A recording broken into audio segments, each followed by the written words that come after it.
महाराष्ट्रामध्ये 15 ऑगस्टला मांसाहार बंदीचा मुद्दा महाराष्ट्रभर गाजतोय. त्या संदर्भात आपल्याबरोबर बोलण्यासाठी प्रकाश महाजन आहेत. काय सांगाल, महाराष्ट्रामध्ये 15 ऑगस्ट आणि मांसाहार ही सुरू आहे सध्याला. आहार स्वातंत्र्य घटनेनं आपल्याला दिलंय, त्याच्यामुळं आम्ही काय आहार घ्यावा आणि काय घेऊ नये याच्याविषयी सरकार किंवा कोणची निमसरकारी यंत्रणा आमच्यावर दबाव आणू शकत. त्याच्यामुळं आहार स्वातंत्र्य हे असलं पाहिजे. आता 15 ऑगस्टला म्हणून त्यांनी मांसाहार बंदी जाहीररित्या केली आहे का त्या दिवशी गोकुळाष्टमी आहे, याच्याविषयी कोणाचं काही स्पष्टीकरण आलं नाही.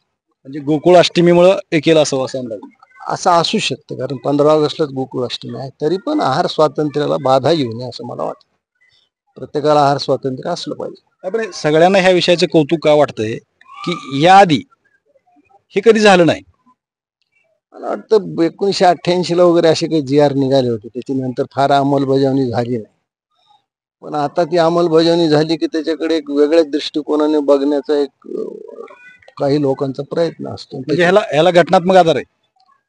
याला घटनात्मक आधार का? सरकारनं कायदा केला किंवा समजा 15 ऑगस्टसाठी कायदा केला का माहित नाही, पण त्या दिवशी गोकुळाष्टमी असल्यामुळे सुद्धा त्याला एक थोडी पुष्टी मिळू शकते. पण आहार स्वातंत्र्य घटनेनेच दिलंय ना आम्हाला.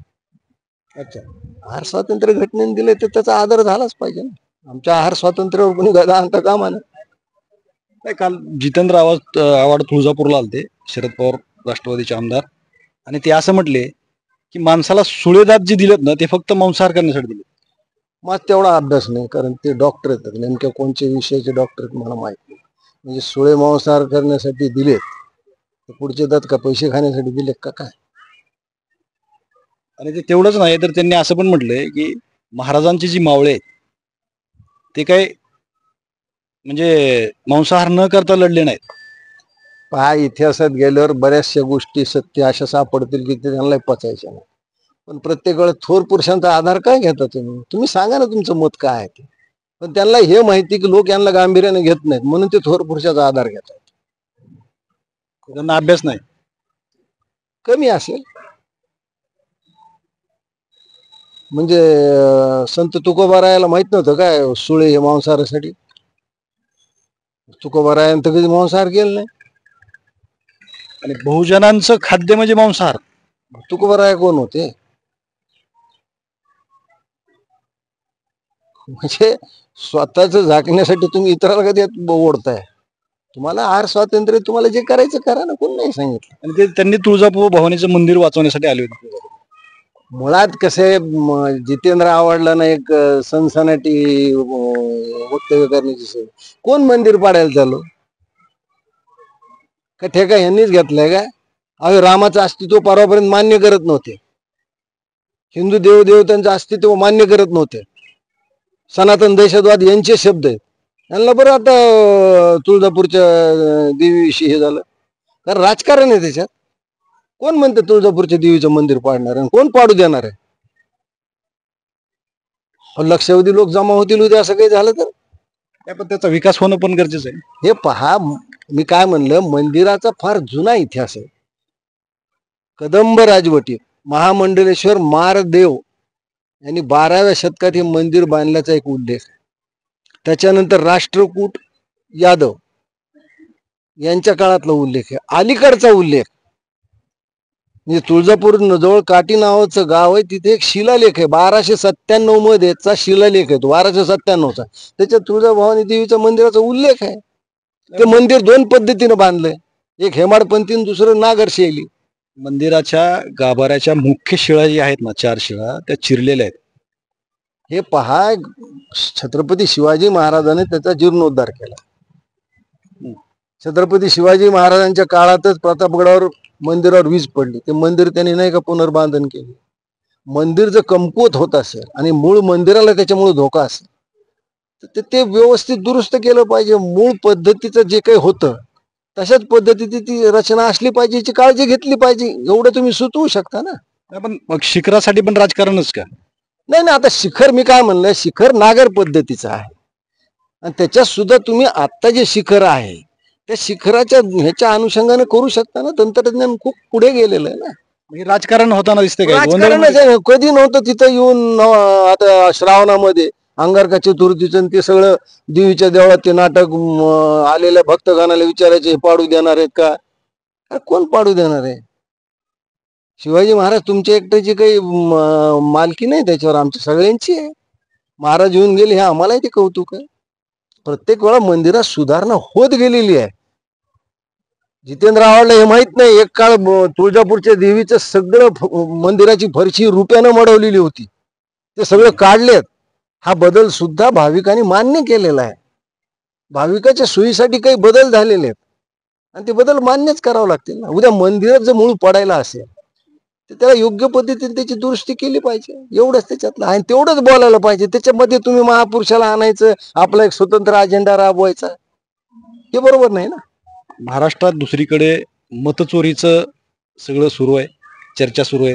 प्रत्येक जणाला 2 माणसं भेटतायत सेटल करण्यासाठी. काय वाटतं? मलाही भेटायला पाहिजे होतं. तुम्हाला कोण भेटलं नाही? मला नाही भेटला. माझं म्हणणं असं किंवा माझ्या पक्षाचं म्हणणं असं आहे की जनतेच्या मनात जो गोंधळ आहे निवडणूक आयोगाने तो येऊन दूर केला पाहिजे ना. ईव्हीएम मशीन विषयी गोंधळ आहे, व्हीव्हीपॅट विषयी गोंधळ आहे, आता महानगरपालिकेच्या निवडणुकीमध्ये प्रभाग रचनेवरचे गोंधळ आहे. एकदा निवडणूक आयोगाने त्याचं शंका निरसन केलं पाहिजे. एकदा जनतेची मागणीच जर असेल तुम्ही मतपत्रिकेवर मतदान घ्या ना. पवार साहेबांनी मुद्दा लावून धरला कशाबाबत? की मतचोरीचा. नाही, त्यांना जास्त माहित असेल, त्यांचा अनुभव जास्त आहे, ते जास्त अधिकारवाणीनं सांगू शकतील. फक्त ते 2च माणसं त्यांच्या लक्षात राहिले, बाकी सगळं त्यांच्या लक्षात आहे. ती 2 माणसं जर लक्षात राहिली असती तर ते जगाला कळाली असती कोण 2 माणसं. म्हणजे ते 2 माणसं सांगत नाहीत, नाव वगैरे सांगत नाहीत. पहा, पवार साहेबांची नेहमीची पद्धत आहे गोंधळ उडवायचा आणि नामानिराळ राहायचं.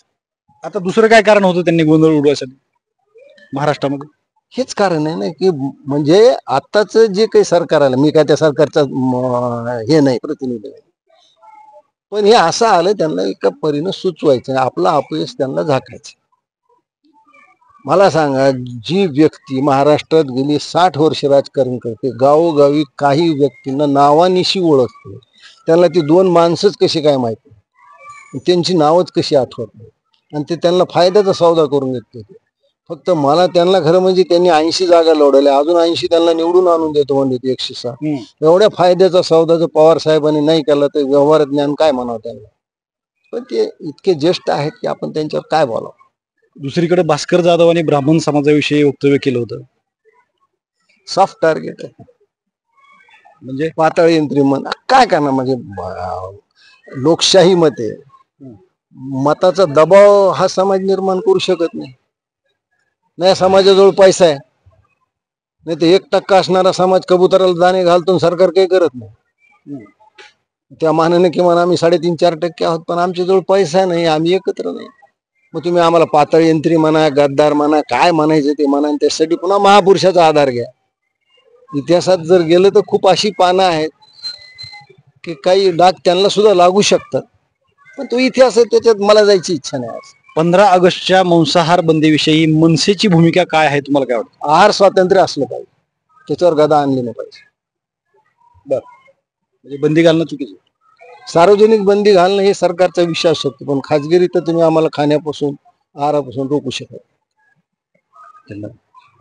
हे होते प्रकाश महाजन, आणि प्रकाश महाजनांचं असं म्हणणं आहे की आहार स्वातंत्र्य ही प्रत्येक जणाला असलं पाहिजे, आणि 15 ऑगस्ट दिवशी जी मांसाहार बंदी करण्यात आली आहे ती बंदी नियमबाह्य असल्याचं सुद्धा प्रकाश महाजन यांनी सांगितलंय. श्रीराम क्षीरसागर, TV9 मराठी, धाराशिव.